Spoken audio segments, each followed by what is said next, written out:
Guys, हम लोग अच्छा कंटेंट राइटर कहाँ से ढूंढ सकते हैं? तो इसके लिए मेरे लिंक्डइन प्रोफाइल में, यूट्यूब चैनल में काफ़ी सारे मैसेज आते रहते हैं। सो आज इस वीडियो में हम लोग इसके ऊपर ही डिस्कस करने वाले। देखो, अगर आपके पास एक अच्छा क्वालिटी राइटर होगा ना, तो आपका ब्लॉगिंग या ऑनलाइन जो जर्नी है आपका बहुत आसान हो जाता है। क्योंकि अगर राइटर अच्छे क्वालिटी का आपको कंटेंट देगा ना, तब जाके आपको अच्छे से रिजल्ट मिलेगा। ठीक है, लेकिन अच्छा राइटर ढूंढने में बहुत टाइम लगता है। और मैंने अपने 10 साल से एक्सपीरियंस में आपको कह सकता हूँ कि अच्छा राइटर ढूंढने में बहुत आपको पे करना भी पड़ता है। तो मैं कहाँ से पे करता हूँ और मैं पे करने से पहले कौन कौन चीज़ के ऊपर मैं ध्यान रखता हूँ, तो इसके लिए मैं यहाँ पर स्टेप बाय स्टेप यहाँ पर देखने वाले। So without any further delay हम लोग यहाँ से स्टार्ट करते हैं। सो गाइज, ये जो स्टेप बाय स्टेप यहाँ पर मैं मेंशन करके रखा हूँ, सो स्टेप्स को यहाँ पर डिस्कस करने से पहले मैं एक चीज़ आपको कहना चाहता हूँ। अगर आप अपने ब्लॉग के लिए, अपने वेबसाइट के लिए राइटर का हायर करना चाहते हो, तो मैं एक चीज़ आपको यहाँ से क्लियर कर दूँ। अगर आप राइटर को हायर करोगे तो आप जो नीश के ऊपर काम कर रहे हो उसमें उतना आपको नॉलेज नहीं होगा। ठीक है, तो राइटर के तब हायर करना जब आपके पास 5 या 10 नीश साइट हो जाएगा। क्योंकि अगर आपको ब्लॉग को मैनेज करने में टाइम बहुत चले जाते हैं, तब जाके आप राइटर को हायर कर सकते हो। अगर आप न्यू भी हो और आपके पास उतना बजट नहीं है और आपके पास टाइम भी बहुत है, सो मैं आपको सजेस्ट करूंगा कि आप अपने वेबसाइट के लिए खुद ही लिखो। अगर आप खुद लिखोगे तो आपका इंग्लिश का जो स्किल है वो भी डेवलप होते रहेंगे, और उसके साथ साथ आप जिस नीश के ऊपर काम करना चाहते हो उस पर आप उतना अच्छा सा रिसर्च करोगे, तब जाके आपको एक अच्छा नॉलेज गेन होगा अपने नीश के ऊपर। तब आपका जो कंटेंट का क्वालिटी होगा ना, वो बहुत अच्छा होगा। सो आपको ये मैं पहले ही बता दिया, आपके ऊपर डिपेंड करता है कि आप राइटर को हायर करोगे या नहीं। कि अगर आपको राइटर को हायर करोगे तो आपको बहुत सारी इन्वेस्ट करने पड़ेगा। ठीक है, ब्लॉगिंग में मैक्सिमम इन्वेस्टमेंट कंटेंट राइटिंग में ही चले जाता है। अगर आपके पास टाइम है तो आप आसानी से उस टाइम को लेके आप अपने ब्लॉग में लिख सकते हो। तो मैं आपको यहाँ पर स्टेप बाय स्टेप गाइड करता हूँ कि मैं अपने एजेंसी के लिए और मैं खुद का साइट के लिए कैसे राइटर को फाइंड करता हूँ। तो सबसे पहले जो स्टेप 1 है, यहाँ पर मैं मेंशन करके रखा कि एक वेल स्ट्रक्चर आपको क्रिएट करना पड़ेगा। आप जिसके ऊपर ही ब्लॉग लिखना चाहते हो तो आप उसके ऊपर रिसर्च करोगे। तो आप रिसर्च कैसे करोगे, तो इसके लिए मैं यूट्यूब में ऑलरेडी वीडियो पब्लिश करके रखा हूँ कि कैसे कंटेंट आउटलाइन क्रिएट करोगे, और कंटेंट आउटलाइन क्रिएट करने के बाद उसके अंदर कौन से टॉपिक के ऊपर आप डिस्कस करोगे। ठीक है, तो ये पूरा एक स्ट्रक्चर आपके पास होना चाहिए। ऐसे नहीं कि आप एक कीवर्ड लेंगे और अपने राइटर को सेंड कर देंगे कि वो उस टॉपिक के ऊपर, उस कीवर्ड के ऊपर कंटेंट लिखे। नहीं, वो अगर वो राइटर को आप देंगे ना, तो राइटर कंफ्यूज होगा कि उस कीवर्ड में आप क्या क्या कवर करना चाहते हो। क्योंकि आप तो उसमें एक लिमिट दे दोगे ना कि 1000 या फिर 2000 या मैक्सिमम 3000 के आसपास आप एक कंटेंट लिखोगे, तो राइटर क्या करेगा, उस वर्ड लिमिट के अंदर जितना भी इंफॉर्मेशन हो सकता है वो उसमें ऐड कर देगा। लेकिन अगर आप उसमें रिसर्च करोगे, आप खुद से एक स्ट्रक्चर बनाओगे ना, तब जाके आपको एक अच्छा सा क्वालिटीफुल आउटपुट मिलेगा। तो before going to hire any writer, आपको एक अच्छा सा स्ट्रक्चर क्रिएट करना पड़ेगा जिसके ऊपर ही आप लिखना चाहते। सो जो भी पॉइंट आपके पास है, तो उस पॉइंट को आप राइटर को बताओ कि उस पॉइंट के ऊपर वो सिर्फ डिस्कस करे। क्योंकि आप जो रिसर्च करके अपने राइटर को दोगे ना, तो उसका भी बहुत सारे हेल्प मिलेगा, क्योंकि उसको भी उतना ज़्यादा रिसर्च करने का जरूरत नहीं पड़ेगा। और राइटर जो है ना, उतना रिसर्च नहीं करता। मैं प्रैक्टिकल में बताता हूँ, अगर आप उसको बहुत ज़्यादा पे करोगे तब जाके वो रिसर्च करता है। लेकिन मोस्ट ऑफ द टाइम मैंने देखा है, ज़्यादा पे करने के बाद भी वो उतना नहीं करता। क्योंकि देखो, उसके पास बहुत सारे प्रोजेक्ट रहता है, तो वो जल्दी जल्दी क्लाइंट के प्रोजेक्ट को कंप्लीट करते रहते हैं। तो आपको मैं सजेस्ट करूंगा कि always start with a good well structure. तो स्ट्रक्चर आप पहले रेडी करो, तब जाके आप राइटर को हायर करने लगोगे। अच्छा, तो इसके बाद हम लोग देख लेते हैं कि स्टेप 2। तो स्टेप 2 में मैं यहाँ पर आपको बताऊंगा कि एक स्क्रीनिंग क्वेश्चन आपको ऐड करना पड़ेगा। आप जब भी एक जॉब डिस्क्रिप्शन आप लिखोगे, तो जॉब डिस्क्रिप्शन का मतलब है कि अगर आप किसी भी जगह पर हायर करोगे, तो मोस्ट ऑफ द टाइम मैं हायर करता हूँ कि अपवर्क के और freelancer.com के ऊपर। तो मैं आपको दिखाऊंगा मेरा जो जॉब डिस्क्रिप्शन है वो क्या है और उसमें मैं क्या क्या चीज ऐड करता रहता हूँ। ये स्क्रीनिंग क्वेश्चन का मतलब है कि आप उस जॉब डिस्क्रिप्शन में कि ऐसे कुछ क्वेश्चन ऐड करो ताकि आपको पता चले आपका जो जॉब प्रपोजल जो सेंड कर रहे हैं ना, जो राइटर आपको प्रपोजल सेंड कर रहे हैं वो आपका जॉब डिस्क्रिप्शन सही से पढ़ा है या नहीं। अगर वो सही से पढ़ेगा तब आपको पता चलेगा कि हाँ ये जो बंदा है, ठीक है, ये अच्छा सा आपको कंटेंट लिख के दे सकता है, क्योंकि आपका जो डिस्क्रिप्शन है वो थॉरली चेक कर रहा है। तो ये इसका एक एग्जाम्पल है, ताकि आपको पता चले आप फ्यूचर में जब उसको एक इंस्ट्रक्शन दोगे तो वो अच्छे से रीड करे या नहीं। तो ये क्या होगा कि बहुत सारे राइटर करते क्या है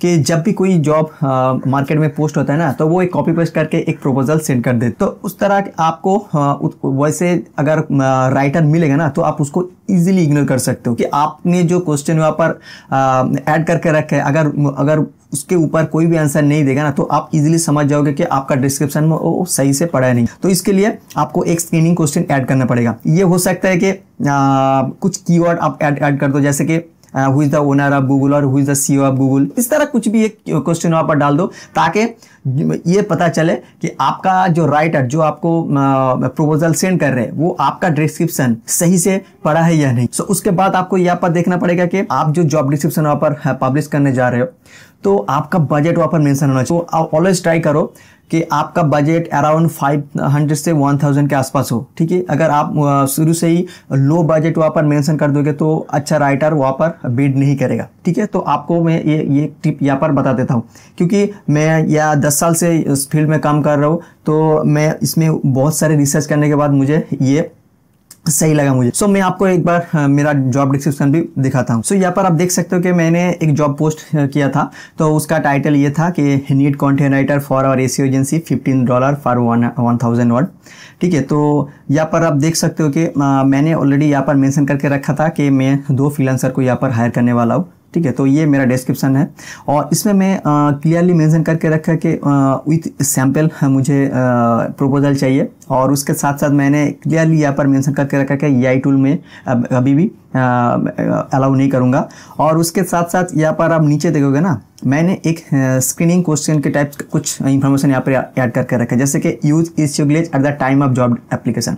सो इसका मतलब है कि अगर इस स्टेज में या पर इस लाइन में अगर कोई भी राइटर रीड नहीं किया, ठीक है, तो मुझे पता चलेगा कि वो मेरा जो जॉब डिस्क्रिप्शन है वो सही से नहीं पढ़ा, ठीक है। तो इसके लिए मैंने इसमें एक वर्ड यहाँ पर मेंशन करता है कि कोई भी मुझे जॉब एप्लीकेशन यहाँ पर सेंड करेंगे तो मैं इजीली उसको सिलेक्ट कर सकता हूँ कि हाँ ये मेरा जॉब डिस्क्रिप्शन सही से पढ़ा है या नहीं, ठीक है। तो इस तरह आप भी एक वर्ड ऐड कर सकते हो। अच्छा, उसके बाद मैं यहाँ पर 1-2 क्वेश्चन ऐड कर देता हूँ, ठीक है। लेकिन आप यहाँ पर बहुत सारे क्वेश्चन ऐड मत करना, ठीक है, क्योंकि इसमें बहुत सारे क्वेश्चन ऐड करोगे writer most of the time ignore कर देता है, ठीक है। सो अगर आपके पास बजट बहुत बढ़िया है, ठीक है, तो आप उस तरह एक बहुत सारे क्वेश्चन यहाँ पर ऐड करके रख सकते हो। तो ये था मेरा अपवर्क में जॉब डिस्क्रिप्शन। तो मैं यहाँ पर मैं ऑलरेडी 89 जॉब ऑलरेडी पोस्ट कर चुका हूँ और टोटल स्पेंड किया है $12,000 के आसपास मैंने ऑलरेडी स्पेंड किया, और 48 को मैं हायर किया और 10 अभी एक्टिव है। और उसके साथ साथ मैं आपको फ्रीलांसर का भी एक बार दिखाता हूँ कि यहाँ पर भी मैंने राइटर को हायर किया था, ठीक है। आप देख सकते हो कि $40, $100, 55, तो इस तरह जो राइटर का चार्ज है मैंने यहाँ पर पे कर रहा था, ठीक है। तो सिमिलरली आपको भी इसमें जो मैंने जॉब डिस्क्रिप्शन लिखा था ना, तो मैं आपको दिखाता हूँ कि उसमें मैंने जॉब डिस्क्रिप्शन क्या लिखा था।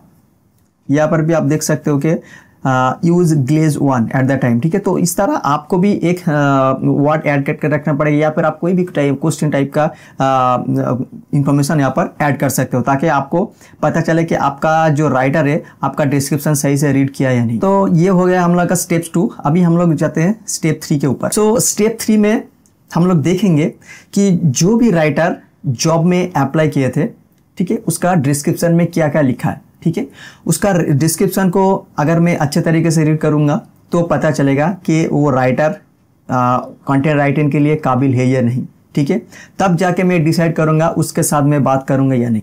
अच्छा, तो उसके बाद हम लोग आते हैं कि स्टेप, जब हम लोग उसमें थोड़ी बहुत बातचीत करना स्टार्ट कर देंगे तो उसके साथ साथ हम लोग उसको कहेंगे कि उसका कोई भी लाइव आर्टिकल का URL सेंड करे, ताकि मुझे पता चले कि उसका कंटेंट लाइव किसी भी साइट में है। ठीक है, ऐसे मैंने बहुत सारे राइटर को देखा कि वो गूगल से किसी भी कंटेंट को यहाँ पर लेके एक वर्ड फाइल में लेके या सेंड कर देता है कि ये राइटर ये कंटेंट है वो खुद लिखा है, लेकिन ऐसा नहीं होता। ठीक है, तो मैंने मोस्ट ऑफ द टाइम देखा कि वो कॉपी पेस्ट करके किसी और का कंटेंट यहाँ पर डाल देता है। तो मैं क्या करता हूँ कि उसका कोई लाइव यूआरएल चेक करके, क्योंकि अगर वो लाइव यूआरएल सेंड करेंगे तब मुझे पता चलेगा कि हाँ उसका कंटेंट ऑलरेडी लाइव में है और वो कैसा परफॉर्म कर रहा है। ठीक है, तो ये भी एक अच्छा सिग्नल मिल जाता है हम लोग का कि वो राइटर काबिल है या नहीं मेरा प्रोजेक्ट के लिए। अच्छा, तो उसके बाद हम लोग देख लेते हैं कि स्टेप 5 पर हम लोग क्या करेंगे, उसके साथ एक मीटिंग फिक्स कर सकते हैं। ठीक है, और अगर आपके पास उतना टाइम नहीं है मीटिंग करने के लिए तो आप क्या कर सकते हो कि आप एक छोटी सी वीडियो बना सकते हो कि आपके प्रोजेक्ट के ऊपर, आपके साइट के ऊपर। ठीक है, तो आपका कंटेंट स्ट्रक्चर क्या है, ठीक है, आपका कंप्यूटर क्या क्या इंफॉर्मेशन डालते रहते हैं एक कंटेंट के ऊपर, उसका कंटेंट आउटलाइन क्या है। ठीक है, तो इस तरह आप एक 5 या 10 मिनट लेके एक अच्छा सा वीडियो बनाओ और वीडियो को लेके अपने राइटर जो ऑलरेडी आपके साथ बातचीत कर रहे हैं ना उसको शेयर करो, ताकि उसको रीड करते हुए उसको पता चले आप कौन सी टाइप का कंटेंट को लेना। तो इसमें क्या होता है कि आपको एक क्लियर आइडिया हो जाता है कि आपका जो राइटर है जो आपके साइड में काम करेगा उसको क्लियरली पता चले जाए कि वो कौन से टॉपिक के ऊपर लिखना चाहते हैं। अच्छा, ये था हम लोग का अपवर्क या फिर फ्रीलांसर के ऊपर जॉब पोस्ट करने का तरीका। अच्छा, तो उसके बाद मैं और एक मार्केट प्लेस को यूज करता हूँ, जैसे कि फेसबुक आप कह सकते हो। ठीक है, ये फेसबुक जो ग्रुप है ना इसमें आपको बहुत अच्छे राइटर मिल जाते हैं। मेरे जो एजेंसी है उसमें 2 राइटर है जो कि मैं फेसबुक से ही उठाया। वो उसका क्वालिटी बहुत ही अच्छे है, लेकिन आपको बहुत ही केयरफुली फेसबुक ग्रुप से राइटर को फाइंड करना। तो उसके लिए आप फेसबुक ग्रुप में जाओगे तो मैं आपको दिखाता हूँ। तो फेसबुक में आके आप सिंपली यहाँ पर सर्च कर सकते हो कि कंटेंट राइटर या फिर आर्टिकल राइटर, ठीक है, ब्लॉग राइटर, तो इस तरह कुछ भी क्वेरी आप हो सकता है। तो उसके बाद यहाँ पर जो ग्रुप मिलेगा आपको, आप उस ग्रुप में यहाँ पर देख सकते हो। ठीक है, और बहुत सारे ऐसे पेज भी है। तो यहाँ पर आप देख सकते हो कि ऐसे बहुत सारे जो राइटर है ना यहाँ पर एक्टिव रहता है और उसको आप डायरेक्टली मैसेज कर सकते हो। मैं ऑलरेडी 2 राइटर को इस फेसबुक ग्रुप से हायर किया और अभी भी वो हम लोग के एजेंसी के ऊपर ही काम कर। तो आप इस तरह राइटर को फाइंड कर सकते हो। अच्छा, तो उसके बाद जो सबसे इंपॉर्टेंट चीज़ है, राइटर जब कंटेंट दे देगा उसके बाद हम लोग क्या करेंगे। तो देखो, राइटर जब कंटेंट देगा ना तो उसको आपको किसी टूल को यूज करने से पहले आपको एक बार पूरा आपको रीड करना पड़े। ठीक है, ताकि आपको पता चले कि आपका जो राइटर जो कंटेंट को आप लिख के आपको सेंड किया ये एआई कंटेंट तो नहीं। आपको मार्केट में ऐसे बहुत सारे टूल मिलेगा जो कि डिटेक्ट करता है कि ये वो एआई है या ह्यूमन रिटेड कंटेंट। लेकिन मैं आपको एक चीज बता दूं कि मोस्ट ऑफ द टाइम वो टूल जो है ना वो काम नहीं कर। मेरा खुद का कंटेंट जो मैं मैनुअली राइट कर चुका हूँ वो भी उसको कहता है कि वो एआई रिलेटेड कंटेंट है। और राइटर जो ओरिजिनली में ह्यूमन राइटर है उसका कंटेंट भी कभी कभी वो कह देता है कि वो एआई रिलेटेड कंटेंट। तो मैं आपको एक चीज बता दूं कि किसी भी टूल के ऊपर आंख बंद करके भरोसा नहीं करना, आपको उसको रीड करना पड़ेगा और रीड करने के बाद ही आपको पता चलेगा कि आपका जो राइटर है वो एआई से कंटेंट लिख के दिया या फिर खुद से लिख। अच्छा, और एक चीज मैं आपको बता दूं, जो कंटेंट आप रीड करोगे ना तो उसको छोटे छोटे जो पैराग्राफ है उसको चेक करो। ठीक है, तो वो जो टॉपिक वहां पर आप उसको मेंशन करके रखा है, ठीक है, जिसके ऊपर वो डिस्कस करेंगे टॉपिक को लेके आप अपने जो कंप्यूटर है उसको चेक करो। ठीक है, तो वो एकदम सिमिलर तो नहीं हो रहा है ना। अगर वो सिमिलर हो जाए तो उसको आपको राइटर को कहो कि वो उस तरह आपको उसको तरह कंटेंट नहीं चाहिए। क्योंकि देखो, अगर आपका जो कंटेंट है आपका राइटर से थोड़ी बहुत मिलजुल करके उसको रीराइट करके दे देगा ना तो उसमें उतना फायदा नहीं होगा। तो आप जिस टॉपिक के ऊपर बात करना चाहते हो वो एकदम फ्रेश होना चाहिए। वो टॉपिक के ऊपर रिसर्च राइटर कहाँ से कर सकते हैं, वो फोरम कर सकते हैं, यूट्यूब कर सकते हैं और रेडिट कर सकते हैं। तो इस तरह बहुत सारे प्लेटफॉर्म है जाके आपको उसको रिसर्च करने के पड़ेगा। तो आप अपने राइटर को बताओ कि ये जो पैराग्राफ है या फिर ये जो इंफॉर्मेशन वो ऑलरेडी यहाँ पर लिख के रखा है वो मोर और लेस सिमिलर या फिर रीराइट कंटेंट हो चुका है जो आपका कंप्यूटर का था। तो इसके लिए मैं आपको एक चीज कहूंगा कि आपका जो राइटर है ना उसको आप मोटिवेट करते रहो, उसको ज्यादा फोर्स मत करना कि आप ये सही नहीं कर रहा है, ये सही नहीं कर रहा है, ऐसे बार बार कहोगे तो वो प्रोजेक्ट छोड़ के चला जाएगा। ऑलवेज आपको सही तरीके से समझाना पड़ेगा और ऑलवेज आपको कूल रहना पड़ेगा, क्योंकि आप जो राइटर को इंस्ट्रक्शन दे रहे हो ना ये हो सकता है कि वो उतना जल्दी पिकअप नहीं कर पाए। ठीक है, तो उसके लिए आपको उसके साथ साथ चलना पड़ेगा। कौन सी चीज़ के ऊपर वो सही तरीके से काम नहीं कर रहे हैं, आप उसको वीडियो बना के दो, उसको आप लाइव मीटिंग में आके बताओ, ताकि उसको भी पता चले कि आप भी उसको हेल्प कर रहे हो, ताकि वो अंडरस्टैंड कर सकते हैं आप के नीश के बेसिक रिक्वायरमेंट क्या है। तो इस तरह आप अपने राइटर को हायर कर सकते हो और राइटर का कंटेंट का आप मैनुअली चेक कर सकते हो। So guys, I hope this video बहुत ही हेल्पफुल हुआ होगा। अगर इसको अच्छे लगे तो प्लीज इसको लाइक कर दो और इस चैनल को भी सब्सक्राइब करके रखो, ताकि एसईओ और ब्लॉगिंग रिलेटेड वीडियो आपको मिलते रहे। सो गाइस, मिलते हैं एक नई वीडियो पर।